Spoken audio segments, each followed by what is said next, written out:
Pakistan stock exchange में आज जुम्मे का दिन था। 2 ट्रेडिंग सेशन होते हैं। पहला ट्रेडिंग सेशन बंद हो चुका है। हमने देखा कि कल जिस तरह मुस्बत रुझान बाजार में बरकरार दिखाई दिया, 1100 से ज़ायद पॉइंट्स का इजाफा दिखाई दिया, ये मुस्बत रुझान आज भी बाजार में जो है पहले सेशन में हमें दिखाई दिया। आगाज़ खासा मुस्बत हुआ और इंडेक्स ने पहले सेशन के दौरान ट्रेडिंग KSE 100 इंडेक्स ने जो हाई बनाया वो तकरीबन जो है वो 44,558 पॉइंट्स का बनाया। अपने हाई के करीब इंडेक्स बंद हुआ है। इसमें जो है तकरीबन 249 पॉइंट्स का इजाफा हुआ है और ये 44,583 पॉइंट्स के ऊपर बंद हुआ है। वॉल्यूम्स खासे बेहतर मार्केट में नजर आए। तकरीबन 18 करोड़ शेयर्स का मार्केट में काम हुआ है। टॉप वॉल्यूम्स की हम बात करें तो उसमें हमें नजर आता है सर्विस फैब्रिक में काम हुआ है, WTL में काम हुआ है, जबकि यूनिटी जो है वो टॉप 3 में जो है वो हमें मार्केट में नज़र आ रहे हैं। और यहाँ पे जो मार्केट तजियाकारों का ये कहना है कि जिस तरह सीमेंट सेक्टर ने कल अच्छा परफॉर्म किया था तो आज मार्केट में आज भी उसमें रैली दिखाई दे रही है। इसके अलावा बड़े अरसे के बाद इंडेक्स में जिनका वेटेज होता है वो शेयर आज मार्केट में चलते हुए दिखाई दिए हैं। उसमें वॉल्यूम्स भी आए हैं। OGDC खासतौर पर हमने देखा कि आज उसने अच्छा परफॉर्म किया है। उसमें तकरीबन पहले सेशन के दौरान जो है ट्रेडिंग के अख्ताम पे ₹2.35 का इजाफा हुआ है। वॉल्यूम्स खासे इसमें बेहतर हुए हैं।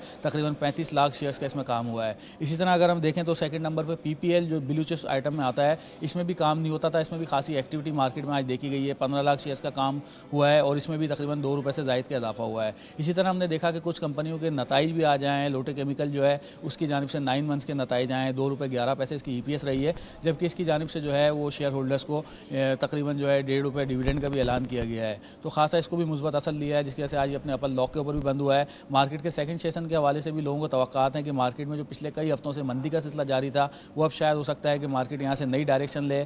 थोड़े से तहफ़्फ़ुज़ात जो अभी सरमायाकारों के मौजूद हैं वो IMF के मुज़ाकरात के हवाले से हैं, जिसमें खबरें आ रही हैं कि सेल्स टैक्स एक्सटेंशन ख़त्म किया जा सकता है। बरामदी सेक्टर जो पहले सेल्स टैक्स से मुस्तस्ना था उसको दोबारा इसमें शामिल किया जा सकता है। बिजली के नरखों के ऊपर बात हो रही है, टैक्स रेट बढ़ाने के ऊपर बात हो रही है। तो ये तमाम चीज़ों को लेकर कंसर्न ज़रूर है, मगर मार्केट के वैल्यूज़ जो है इतनी अट्रैक्टिव थी कि लोगों ने यहाँ पर बाइंग की है। खासतौर पर मार्केट में जो बड़े मालियाती इदारे हैं वो पिछले 2 दिन से सरगर्म है, जिसकी वजह से मार्केट में हमें सपोर्ट नज़र आई है। और मार्केट तजियाकारों का ये कहना है कि अगर IMF के हवाले से कोई अच्छी खबरें मार्केट में आ जाती हैं अगले हफ्ते में तो फिर हम देखेंगे कि मार्केट यहाँ से नई हाई की तरफ भी जा सकती है।